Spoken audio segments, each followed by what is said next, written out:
Ganda putra, Pak. Nggak nanya putranya siapa? Jadi karena saya bilang akhirnya itu cukup mengganggu aktivitas saya berpikir orang tua saya pasti nggak setuju ya, karena dunia malam gitu kan.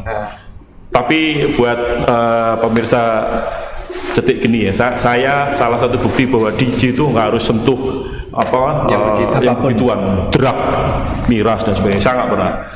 Ini kalau saya mau tapi kenapa kok ada istilahnya sentimen bahwa itu pasti seperti itu? Kenapa kira-kira menurut Mas Diki? Ada stigma. Ini stigma. Kalau ini personal perception ya, disclaimer, Anda boleh nggak setuju dengan saya.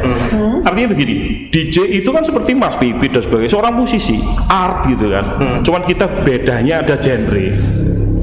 Saya di elektronik, Mas Pipit mungkin masih di manual. masih gini Pak, 1, 2, 3 saya sudah direct, reverse gitu kan.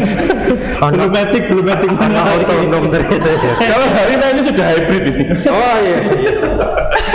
Jadi gini Mas Joni, Pakai baterai. sebenarnya recharge-nya Aduh. kacau. Karena begini, rata-rata DJ itu memang implementasinya di dunia malam. Iya. Jadi kan katanya gini, kalau kita berteman dengan penjual minyak wangi, kita wangi. Berteman dengan orang yang di tempat sampah, kita jadi bau sampah. Ya itu normal. Tapi saya bilang begini, saya ini berprofesi seorang DJ.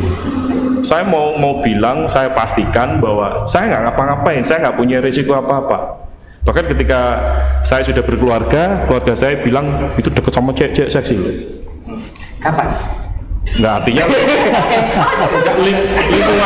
lingkungannya seperti itu. Jadi ketika seperti itu, jadi kemudian sudah ada trust yang sudah dibangun. Itu saya bilang komitmen aja kok. Jadi iya, ketika ada kepercayaan itu dari mana itu? Kenapa? Kepercayaan dari mana itu? Iya, trustnya ya. Ya saya ngebuktiin aja. Saya nge-DJ sebelum saya menikah. Itu artinya keluarga kemudian kok ngono sih, kalau aktivitas liya ta ngono kayak gitu. Kemudian di salah satu klub sekarang di salah satu mall terbesar di Jalan Basuki Rahmat itu ada sebuah klub. Saya di situ. Itu orang mau yang edan sampai ke waras tuh ada di situ. Tapi bagaimana? Saya di itu melihat crowdnya aja. Jadi salah satu yang penting adalah DJ itu mengentertaining. Nah, ketika mengentertaining, saya mengentertaining Anda bukan mengentertaining saya gitu loh. Artinya ketika harus minum, enggak. Saya punya satu komitmen gini Mas Dek. Ada teman yang ngasih event bagus lah, ya yang ke Ibiza itu namanya Tony. Halo Ton. Jadi Sekali lagi, halo Ton. halo Ton. Dia bilang gini, kalau kamu misalnya miras ya, gampang aja miras. Miras itu kalau Anda main, yakin tombol play dan Q-nya itu Anda masih bener. Ada banyak DJ tombolnya salah loh sambil gini-gini. Itu satu. Yang kedua, Ya itu tadi DJ.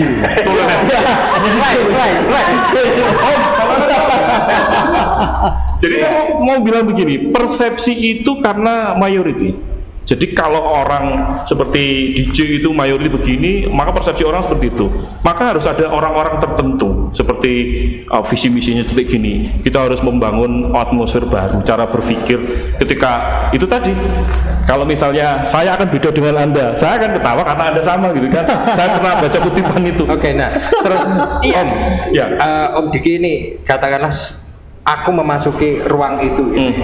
Itu pasti kan tadi sudah nalar dan lain rasionalnya dan lain sebagainya, akhirnya memutuskan itu. Nah, ini kan masih walaupun di Tuban itu kan walaupun jenengan dari tahun 2000-an berapa sampai sekarang kan ya sulit lah ini masuk ke pasar yang Betul. ini. Kalau pasar itu sebenarnya karena saya kebetulan berada di media ya, di broadcast, saya sudah mengaktualisasi kemampuan saya di pekerjaan saya. Salah satu contoh misalnya ketika saya bikin iklan, maka saya akan buat iklan versi DJ.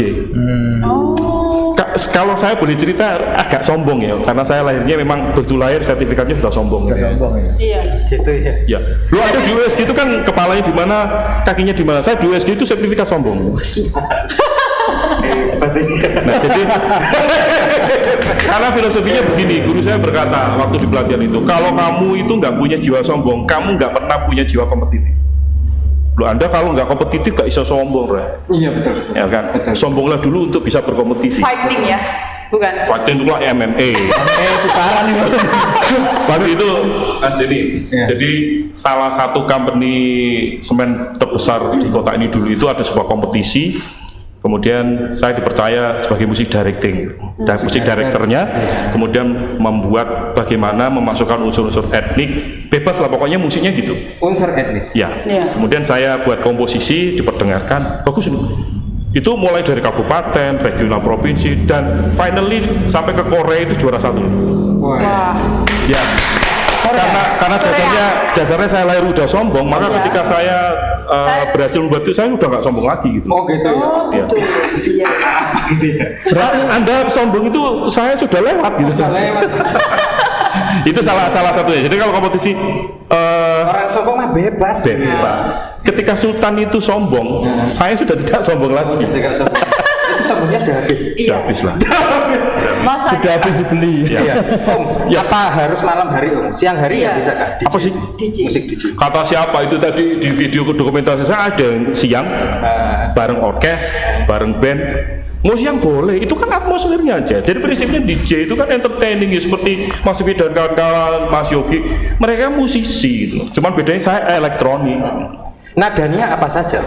Maksudnya nada ini? Iya kan? Ya musik-musiknya. Oh genre. Iya, genre. Genre itu sebenarnya tadi ada pertanyaan menarik. Nanti dibahas breakbeat ya. Iya. Saya itu orangnya nggak fanatis kalau dengan musik.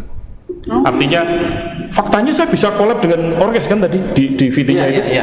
Jadi saya bilang begini, saya ini musisi. Artinya beberapa ada tour dari perusahaan rokok itu 6 kota. Itu saya di battle-nya nggak pakai band loh, orkes bayangin. Dan kendangnya itu kendangnya bukan apa sih, kendang koplo bukan itu, kendang yang kanan kiri itu apa namanya? Kendang. Iya. Ya kendang tradisional gitu.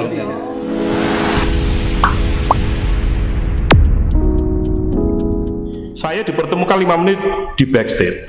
Selalu begitu karena orkesnya itu diganti-ganti. Mainnya siang loh itu. Beatnya bisa ini ya beatnya. Bisa. Terasi ya. Jadi prinsipnya saya mau bikin ini dulu ya, statement kasta DJ. Jadi orang betul. termasuk nanti saya mau memberi pencerahan ke teman-teman. Pernah nggak ngelihat di YouTube terus ada judul lagu? Mas tadi judulnya apa lagunya Mas? Kupaksa untuk melangkah. Kupaksa untuk melangkah. Itu bisa ada tulisan gini, DJ Kupaksa untuk melangkah. Pernah ngeliat gitu nggak? Sering kan di YouTube judul lagunya apa depan dikasih DJ. Iya. DJ Tegar misalnya. Iya. Itu sebenarnya salah kaprah yang dikaprah-kaprahkan makin salah. Oke. DJ itu disc jockey, itu subjek gitu loh. Personnya, jadi bukan genre. Kalau saya dibilang DJ Kupaksa untuk melangkah, itu kan seolah-olah varian dari lagu. Iya, lagu. Bukan. Jadi makanya kalau di YouTube ada orang nulis judul gitu, saya bilang ini pasti konten kreatornya bukan DJ. Karena kalau DJ pasti nggak akan nyebut judul lagu dengan DJ. Kalau gini bener nih, misalnya Kupaksa untuk melangkah breakbeat remix. Tapi kan di medsos itu kan ya memang harus salah kaprah. Kalau nggak salah kaprah nggak medsos ya. Medsos mah bebas. Sombong medsos. Jadi biasanya memang harus salah ya. Harus salah. Jadi begini, kastanya tadi ya, pelajaran dasar seorang DJ itu bagaimana dia membuat komposisi lagu kemudian mentransisikan. Ya, jadi kita bikin gampang aja ya. Kalau Lagunya mentah berarti ya, lagu mentah. ya, jadi gini. DJ itu elektroniknya itu kan baru di era 80 sekian. Iya. Kalau kita dengar Boney M dan Ada. sebagainya itu kan ngeband murni. Iya. Jadi ketika dia pada record atau vinyl itu dia mainkan alat musiknya kan masih memang analog. Analog. Ketika house music itu masuk kemudian dia sudah digital. Jadi bikin sekarang dengan satu laptop kita pakai Fruity Loop, pakai Ableton, pakai apa aja lah. Itu kita bisa bikin komposisi.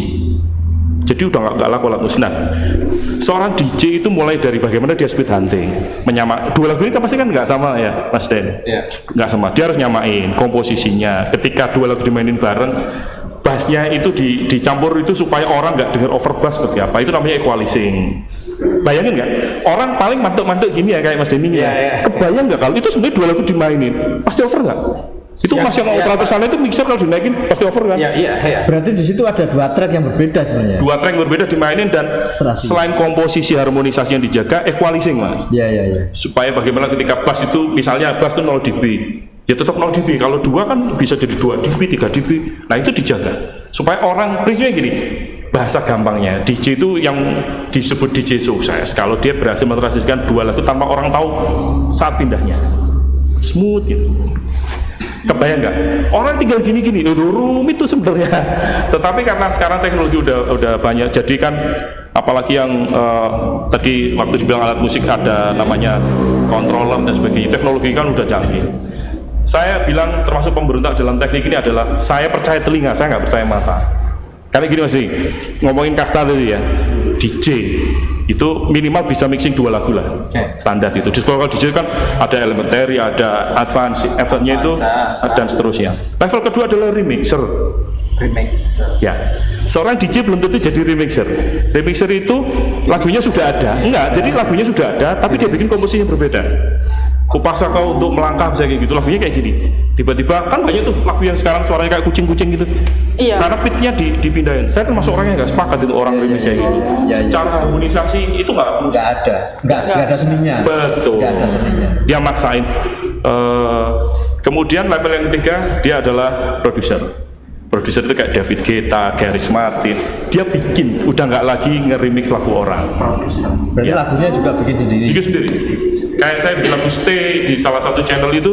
Nah, lagu itu yang bikin dia menjadi juara salah satu bank yang narasumbernya kemarin ada di sini. Jadi ada kompetisi, saya diminta bikin lagu. Kalau cuma bikin lagu mixing, hampir semua orang bisa.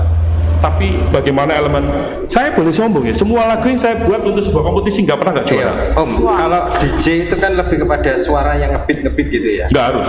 Iya, katakanlah seperti itu. Iya. Orang awam kan melihatnya. Mayoritasnya seperti itu. Katakanlah nanti ada musik yang sedih, ada yang musik yang seneng, ada yang musik yang biasa saja atau bagaimana. Kalau di semua DJ itu kan ya pokoknya kelihatannya sedih tapi kita ingin ini berarti kan gembira. Berarti itu apakah memang seni dari DJ itu sendiri atau seperti apa? Jadi saya bilang gini, ada beberapa genre misalnya kita ngomong tentang house music.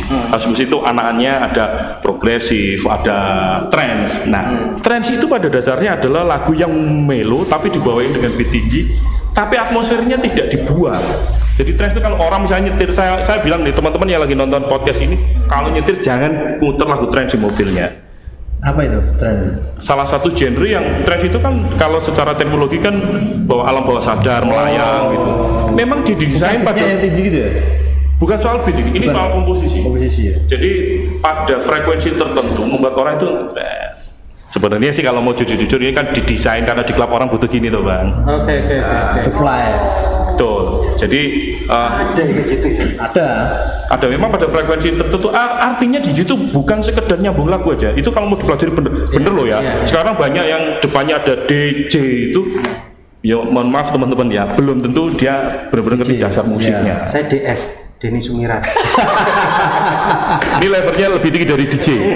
Karena J dulu, kan J dulu baru S kan? Kan sama DS. Oh DS. Oh iya sama, kita sama. Kita bikin pabrikan dia. Tapi enggak, kalau saya DS yang versi beta. Oh, ini apa? Saya versi udah full version. Anda masih live kan? Versi sombong dan baik hati. Mas ini mohon maaf ya, untuk hari ini Anda jangan sombong dulu. Sertifikat sombong saya udah 13. Jadi gini Mas, jadi ketika seorang DJ itu kemudian diinterpretasikan gelap, nakal, miras, drugs, cewek. Stigma masyarakat memang sepertinya Stigmanya kayak gitu. Nggak salah sih. Ini saya mau Enggak salah. Berarti benar. stigma itu nggak salah karena Ya. sebuah kondisi yang mayoriti diulang-ulang itu akan menjadi sebuah pembenaran. Selalu begitu. Jadi perjuangan adalah pelaksanaan kata-kata. Anda itu salah dari narasumber. Ada ya. Contoh nih teman-teman mungkin yang nonton podcast ini salah satu ada yang jadi soundman atau sound engineer-nya salah satu hiburan malam di Tuban. Saya sempat residen 4 tahun di sini. Artinya semua tempat saya pernah main di situ. 4 tahun main di weekend. Itu paling seneng kalau saya yang main. Kenapa? Saya nggak minum Mas. Request itu setiap datang itu kan ada komplimen ya, ada beverage-nya gitu. Saya nggak nyentuh. Jadi begitu saya parkir keluar dari bagasi masang alat, mereka udah masang, tak pasang no Mas. Karena dia tahu bahwa komplimen itu pasti bakal dia yang dapat gitu. Saya nggak minum. What is your opinion about sexist DJ? Nah, ini gue suka pertanyaan.